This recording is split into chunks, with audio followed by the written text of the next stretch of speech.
Welcome to the Deep Dive. Our mission, as always, is to take that whole stack of sources you send us, everything from, public profiles to some pretty critical online discussions, and really find the useful nuggets of knowledge in there.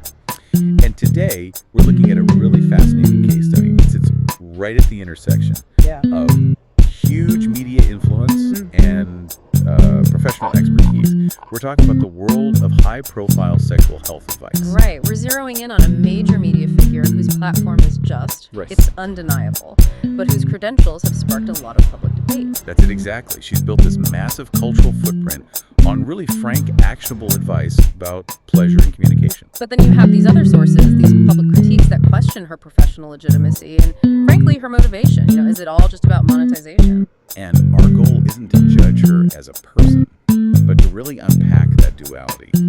What happens when that accessibility meets ambiguity?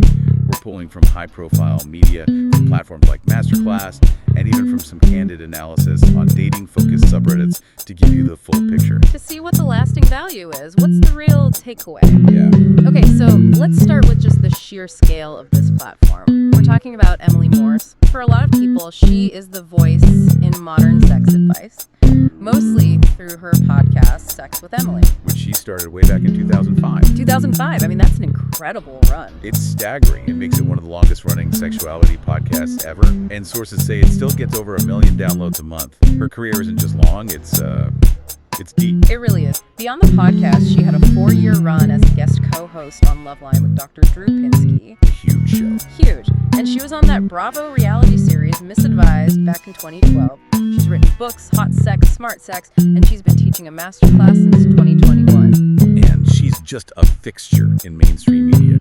You see her in Glamour, the New York Times, Cosmo, Men's Health. One profile called her the Dr. Ruth of a new generation. She's also created tools like that Kegel Camp app, and she hosts the Sexual Health Expo. She is deeply, professionally part of this industry. Okay, and this is where it gets complicated. The conversation turns to credentials versus influence. A lot of sources, even major ones, have called her Dr. Emily Morse, or a sex therapist. So what are the facts? What do the data points actually say about her training? Okay, so the data points show she has undergraduate degrees in psychology and political science from the University of Michigan. Okay. She also got training as a sex and relationship coach from the Somatica Institute. And this is the key part. She attended the Institute for Advanced Study of Human Sexuality in San Francisco, where she got a certificate in human sexuality. It's a certificate. But the criticism you see all over the internet is pretty blunt. It's that she is not actually a doctor or therapist of anything, at least not in the traditionally licensed way. And that criticism really focuses on two things. First, she doesn't have the state-level license you'd need to practice as, say, a psychotherapist or a medical doctor. Right. And second, that institute where she got her certificate. Well, critical sources have described it as an unaccredited, for-profit diploma mill. And it was eventually shut down by the state of California in 2014. Wow. Okay, that context definitely makes the whole doctor title, especially in early media, seem really problematic. But let me ask you this. If the credentials are questionable, doesn't the huge, long-running popularity of her advice suggest that maybe, for the average person, that practical knowledge is more valuable than a specific title? And that is the absolute core tension here. Critics argue the whole thing is driven by commercial interests. Even that New York Times profile, which was pretty flattering, pointed out that she realized she could leverage her platform to sell products. Which includes her own product line, Emily and Tony. Exactly. And her general role in the sexual wellness industry, which often means promoting sponsors. So we have this clear tension, massive influence, very practical advice, running right up against questions about formal legitimacy and commercialization. But to get her real impact, let's set the credentials aside for a minute and get into the actual advice. What's the central philosophy here? The fundamental takeaway, the thing she's been saying for almost 2 decades, is that communication is a lubrication. Communication is lubrication. Yeah. She argues that better sex is just fundamentally tied to better communication. All the shame and anxiety around sex, that creates friction. Talking about it is how you reduce that friction. That makes perfect sense. I mean, communication builds trust, and trust is the foundation for feeling physically safe, which you absolutely need for arousal. So this isn't just about, physical techniques. Not at all. It has to be about values, about expectations. And she really stresses that this conversation needs to happen before the first sexual encounter. especially in a new relationship. Why before? Because sex complicates feelings instantly. You have to set expectations. Things like saying up front, hey, I'm looking for a partner with a growth mindset around sex. Or, I get really attached when I have sex, so casual hookups aren't really for me.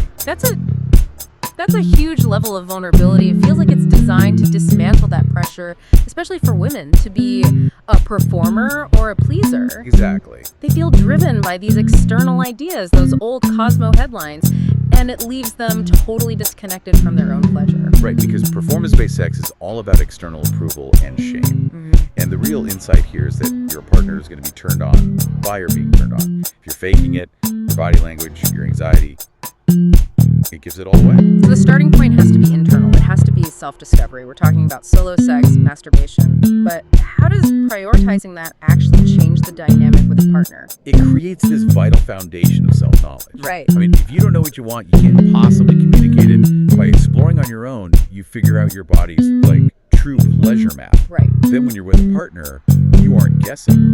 You're collaborating from a place of authority about yourself. You know the conditions you need to get in the right headspace to receive pleasure. And speaking of conditions, that idea leads us right into this really crucial concept, the arousal runway. Yeah, we have to normalize the fact that spontaneous movie-style sex, that's mostly just a feature of the honeymoon phase. If you wait for the stars to align perfectly, you'll be waiting forever. Especially with kids and jobs, you have to be intentional. And the arousal runway analogy is just brilliant for this. It's not a switch you flip, it's a whole process. Precisely. If your mind is cluttered with the mental load of parenting or work stress, the plane of arousal just can't take off. You need a long runway of conditions. For some people, that's, 30 minutes of deep, non-sexual conversation. For others, it's feeling safe and unhurried. So you have to reverse engineer your own best moments to figure out what those non-sexual conditions were. You do. But I can hear the pushback already. Scheduling sex sounds so clinical. Doesn't that kill the spark and just make it another chore? That is the common fear, and it's valid. But the alternative to being intentional is often just resentment and no sex at all. And it's not about scheduling the act itself, it's about scheduling the conditions for the runway.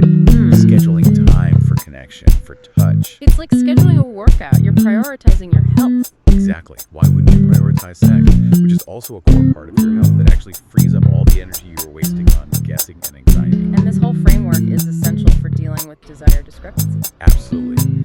And the sources really normalize this. In almost every long-term relationship, you're going to have a high desire partner and a low desire partner. It's normal. It's not a sign of failure. And the lower desire partner is usually the gatekeeper.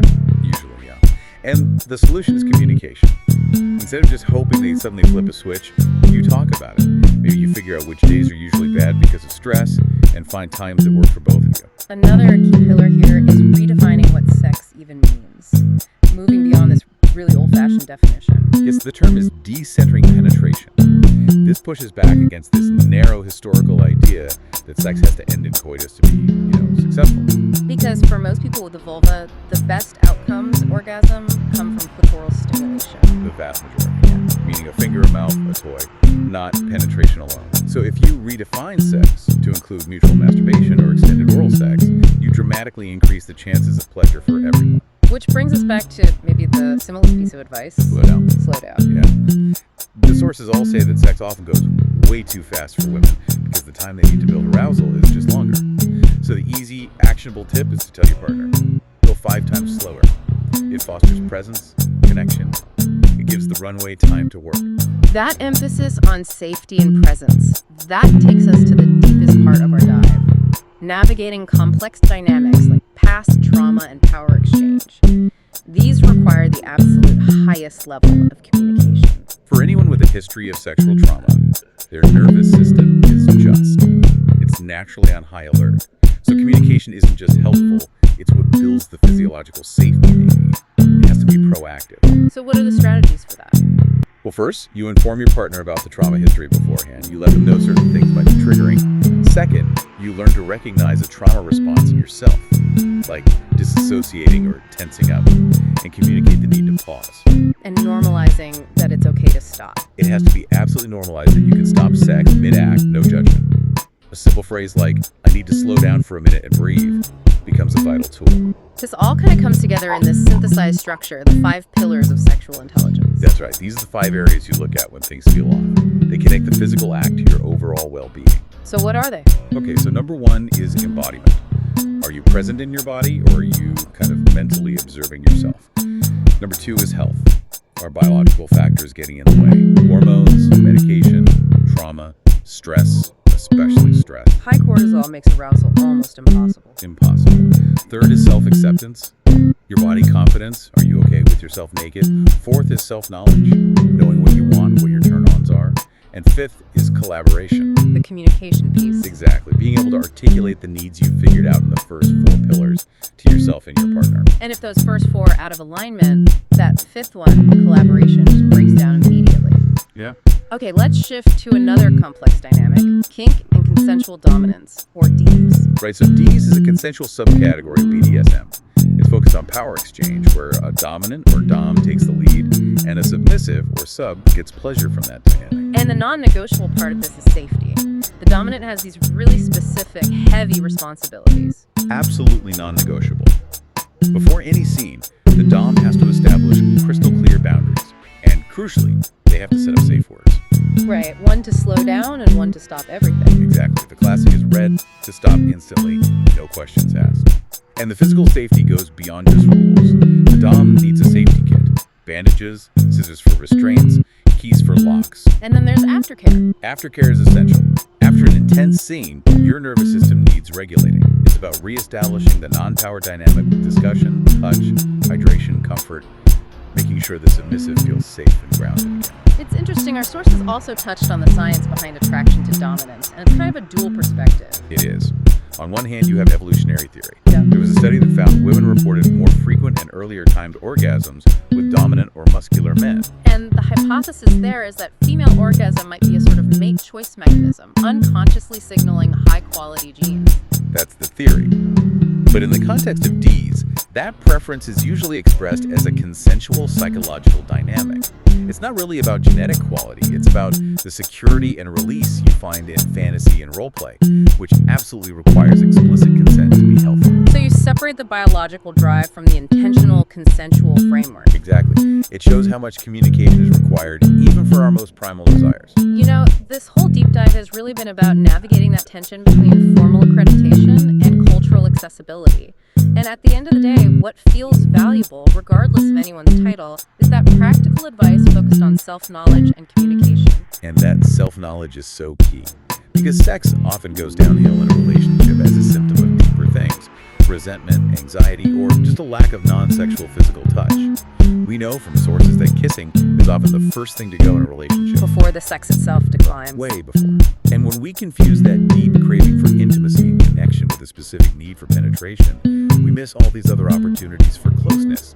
So we've established that arousal needs an intentional runway of safety and connection. If foreplay is a requirement, not a suggestion, what specific non-sexual activities are on your unique arousal runway, that thing you need to feel connected, safe, or de-stressed, that you need to communicate to your partner tonight? Figure out your condition.